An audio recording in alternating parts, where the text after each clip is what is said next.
Spiritual Teaching 301. Love each other. 1. Rejoice with my word, O spirits for whom the Father has long awaited, and for whom he came to the world to shed his blood. 2. Although these multitudes are formed by those who believe and those who do not, each one hungers for love and thirsts for enlightenment and truth. Those who have faith nourish and strengthen themselves spiritually, but those who do not reject this bread of eternal life, and thus continue to endure their spiritual hunger and thirst. They are spirits who are confused by a life of ignorance, fanaticism, and materialism which prevents them from contemplating and feeling my presence.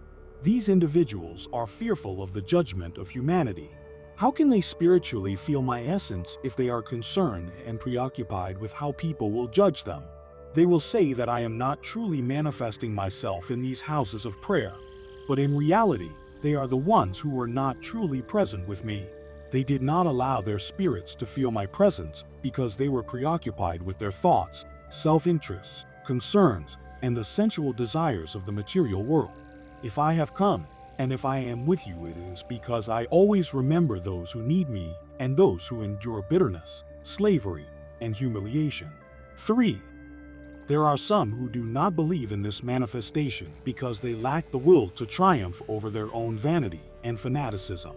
On the other hand, there are others who want to believe in my teachings, but are unable to do so because they are spiritually confused, preventing them from discovering the truth and divine joy found in my doctrine. 4. Do you believe that I will abandon my children if they do not accept these teachings? Do you believe that I will forget them because they ignored me and left my path when I summoned them? No, my people, I will not abandon them nor forget them. My spirit will always be with them, helping overcome their obstacles. They shall be tested, and I will show them in many different ways the divine truth. All will eventually return to the divine path they abandoned, and I will always welcome them with love. 5. Eat and drink, my people, for I have come to offer you bread and wine to nourish your spirit. Take this food from the third era and sustain yourself with it. For blessed is the one who eats of this bread, because he will awaken spiritually, and his eyes will be open to the divine light as he begins to evolve spiritually. 6. I have been manifesting myself in this manner for a long time. However, the day is now arriving when I will cease to give you these teachings and revelations through human spokesmen. Although this phase of your spiritual preparation will come to an end, my work and my divine lessons will not end. 7. Those who have heard the Divine Father give his teachings in this era through human spokesmen will remain on earth to fulfill their mission. They will speak to humanity of my doctrine, and through their deeds give testimony of the teachings that they have received. 8. My word has been filled with love and charity from the moment I began to manifest myself during this third era. My teachings have also manifested my divine justice because they have made you aware of your mistakes and have changed your way of life. Now that this manifestation is coming to an end, behold that my divine justice is more evident, as is the warmth and tenderness that you feel in your heart when you listen to these teachings. 9. In my last teachings, I want you to acquire all the strength that you will need for your upcoming struggle. I want you to remember the divine tenderness and warmth that you received from these teachings, so that you will remember me in a loving manner. May you remember the advice, the blessings, the healing balsam, and the inspiration that my teachings gave you. May you recall with emotion my teachings during this period, realizing that it was the Divine Master who broke the seals of the Book of Life opening before your eyes the 6th chapter. You will understand that it was Elijah who had the key to open the doors to the third era, the era of spiritual enlightenment. 10. In past eras, humanity was granted some manifestations by messengers of the Father, whom you have referred to as angels. This was done to enlighten humanity spiritually and to the life beyond the physical world. These first manifestations were followed by the deeds of Jesus, which were meant to help you become more spiritually enlightened regarding my divine sanctuary. These you may remember: the presence of beings of light announcing my coming to earth, the influence of confused spirits upon a human being, whom you call possessed, a spirit departing from its body and returning to it as I demonstrated through my transfiguration at Mount Tabor, and the materialization of those beings who have not elevated to their true kingdom because they lack enlightenment, as was evidenced in Jerusalem on the day of my crucifixion. 11. Those lessons were truly profound, but there were some who did not want to see the light in those lessons, such as the high priests and Pharisees of that time who attributed all spiritual knowledge to harmful powers.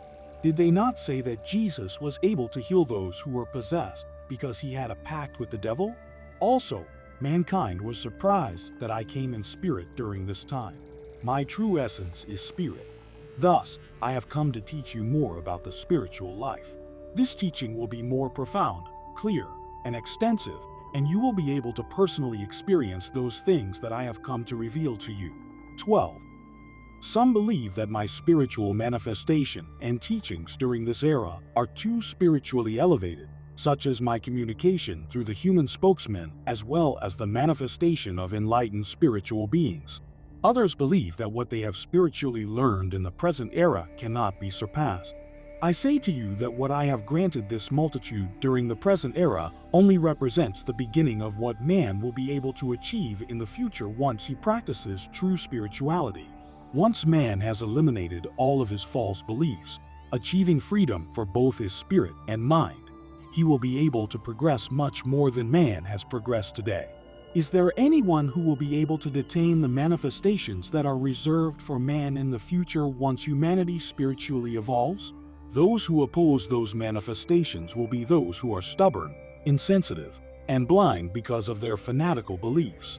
13. Each era has brought man new and marvelous revelations for his spirit and for his mind. All need to be ready and prepared to receive my divine messages because a new time has arrived and there is much that you need to learn and comprehend. 14. Charity and more charity to your brothers. Elijah has told you in this time, but those who are materially poor have asked, "What can I give to my brethren if I have nothing to give?" It is true that you possess nothing materially. However, if you keep and treasure the knowledge and grace that I am offering you with these teachings, and also develop the spiritual gifts that your spirit possesses, you will be able to offer eternal charity to your brethren. 15. Here are some of the benefits that you have been granted by my spirit. Healing balsam to cure all physical illnesses and to remove all sorrows of the spirit. Eternal peace to share with those who do not have it in their heart.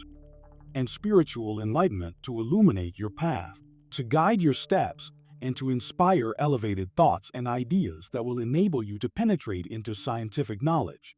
I have taught you spiritual prayer, allowing you to communicate with the divine, thus converting you into instruments of my messages and revelations.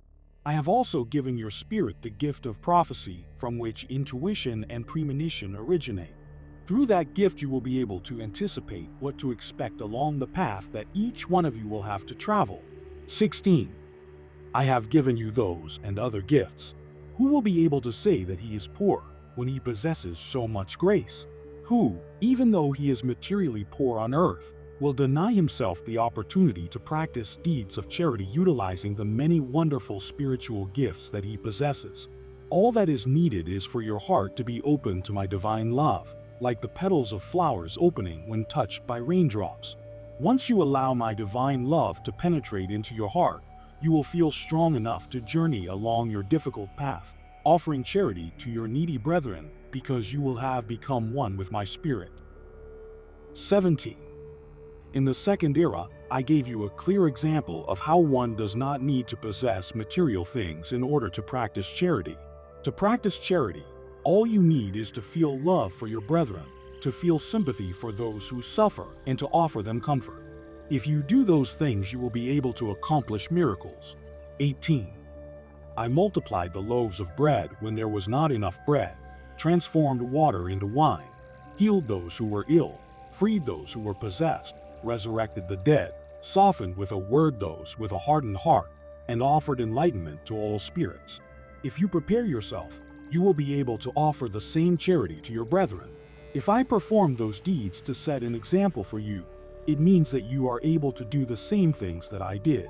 If you feel that you lack the ability and enlightenment to carry out those deeds, behold that I have come once again among you to awaken and develop the spiritual gifts that you possess.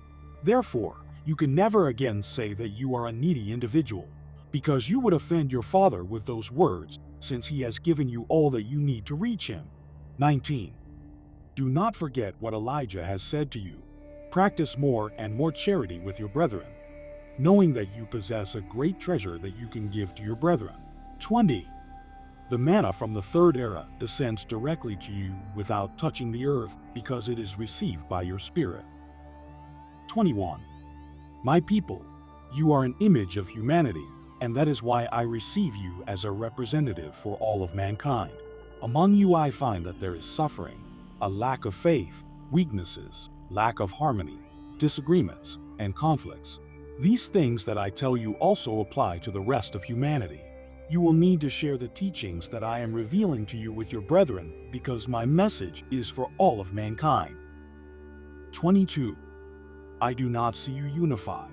Therefore, you are unable to spread my word. Your conscience will not allow you to speak of unity and harmony to your brethren if you are not yet practicing these two things. Nevertheless, the time will come when the children of this multitude will live in peace and practice true brotherhood and spirituality as they unite to follow my doctrine of love. 23. You have traveled a long journey on the path of life. It is now time to return to your Father's home. 24. You have traveled the road of experience. Thus, you are no longer spiritually blind, innocent, and ignorant. On this same journey, you have stained your spirit also. Therefore, your ordeals and suffering are helping to cleanse and purify your spirit. 25. The one who is innocent is also blind, because there are many things that he does not comprehend, nor does he know which path to follow to return to the Divine Father.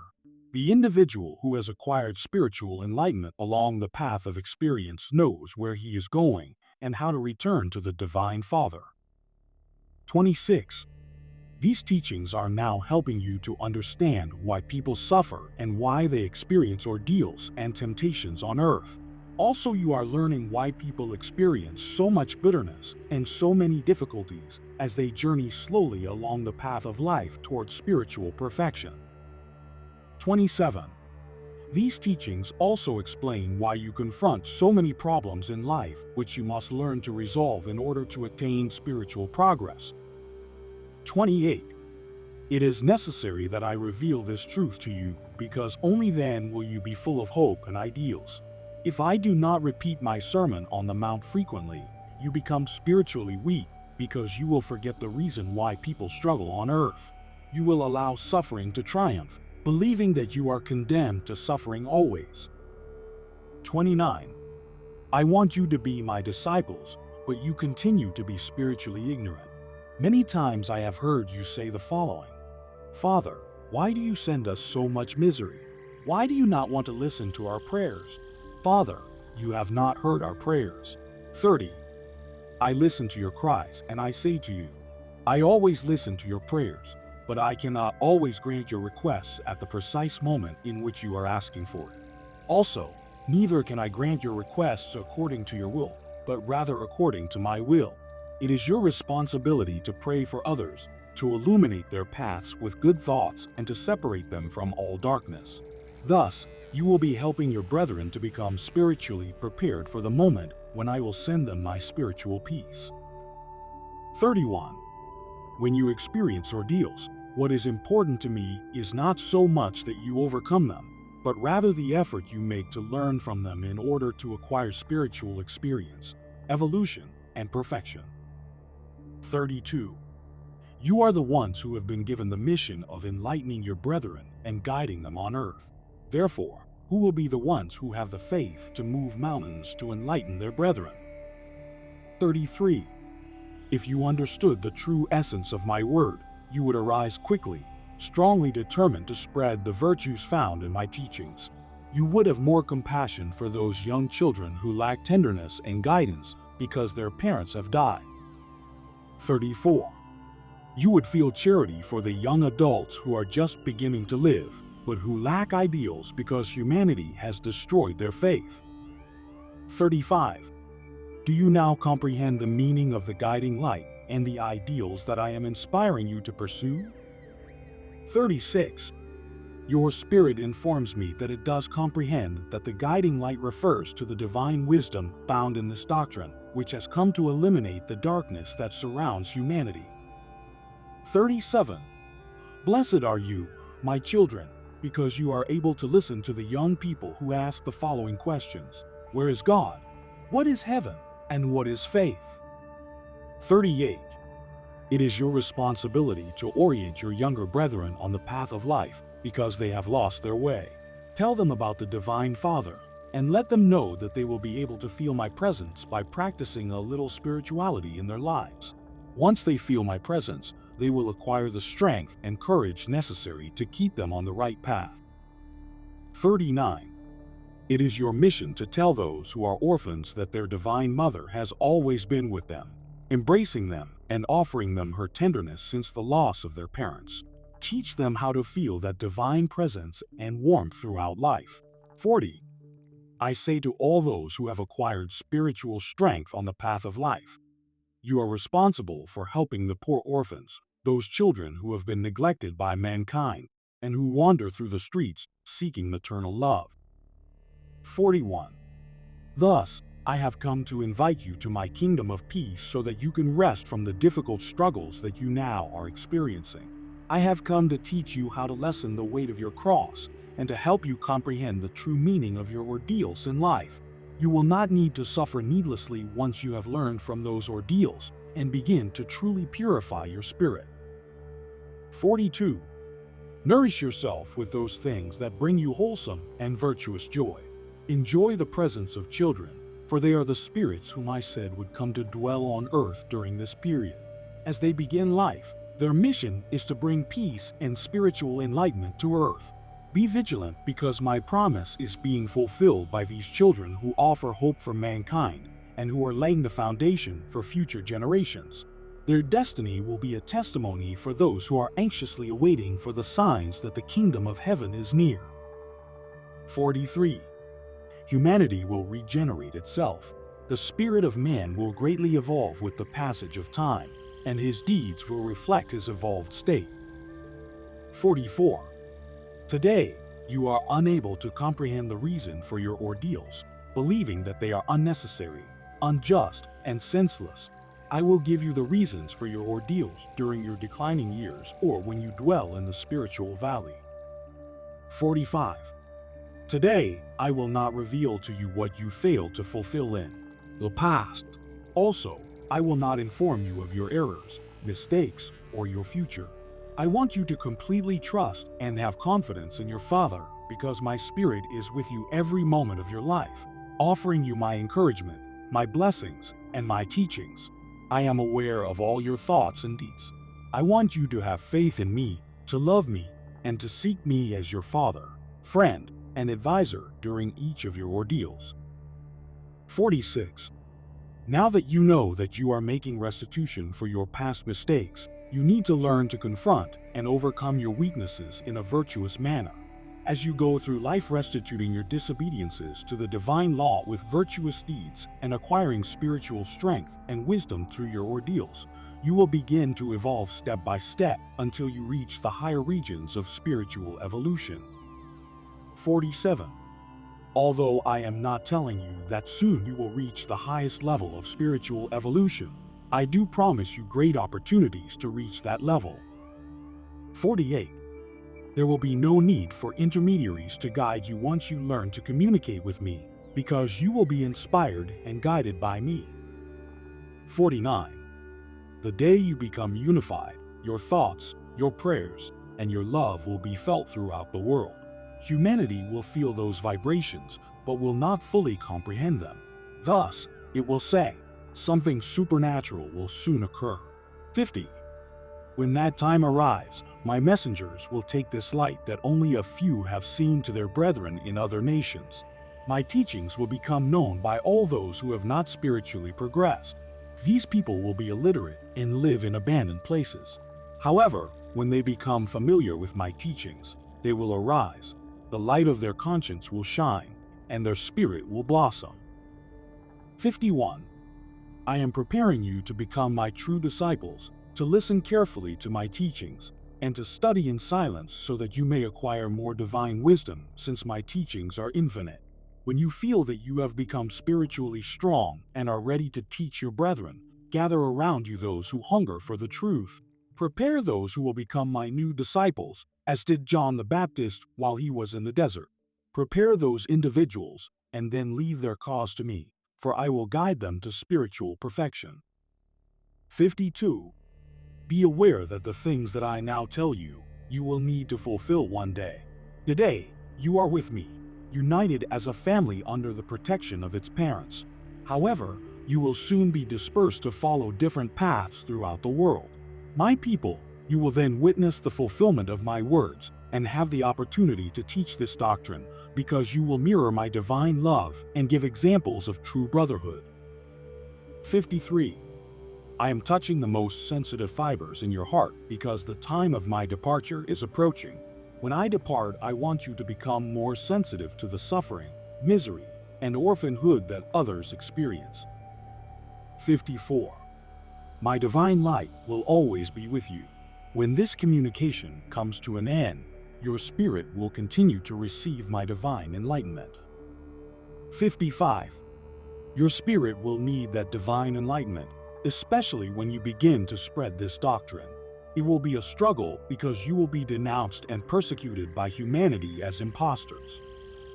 56. Then you will hear my divine voice inspiring you. Do not fear. Continue to share my teachings with your brethren, telling them about those things that you have learned. 57.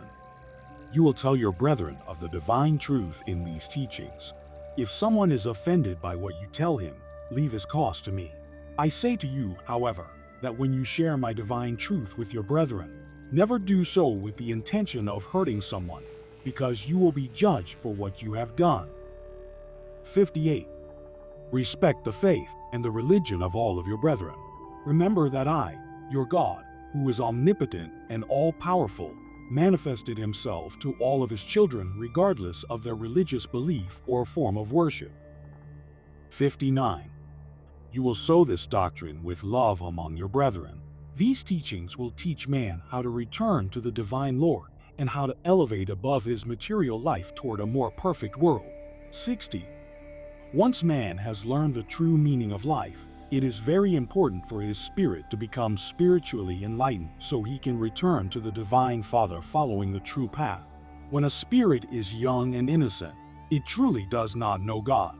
Man can only know God when his spirit acquires enlightenment and wisdom through the path of experience as it confronts ordeals and struggles. 61. The day will arrive when many of your brethren will come seeking you to say, "Share your spiritual bread with us. We observe that you have bread, that you are happy, and that you are guided by a light that is not of this world. Share that light with us so that it may also guide us." 62. This will be the beginning of true peace and brotherhood on earth. Wars will cease, hatred will disappear, and the kingdom of darkness will also vanish. 63. You are still not prepared to share the spiritual bread with your brethren because you have not yet fully eliminated all of your selfishness and vanity. I will grant you a while longer to prepare yourselves. 64. My people, I have given you one more teaching, a teaching of brotherhood. The book of life will open before you, and in your conscience you will continue listening to the voice of the Divine Master saying to you, "Love one another." 65. The one who has come to witness this manifestation, but who was mentally preoccupied with material concerns or with physical pleasures, learned very little from these teachings. In comparison, the one who came to witness this manifestation with humility and with great joy has received a great spiritual treasure which will continue to grow as each day passes. He will then feel prepared and ready to share it with his brethren. 66. I want you to be the one who will seek those individuals on earth who hunger for love and truth. My peace be with you.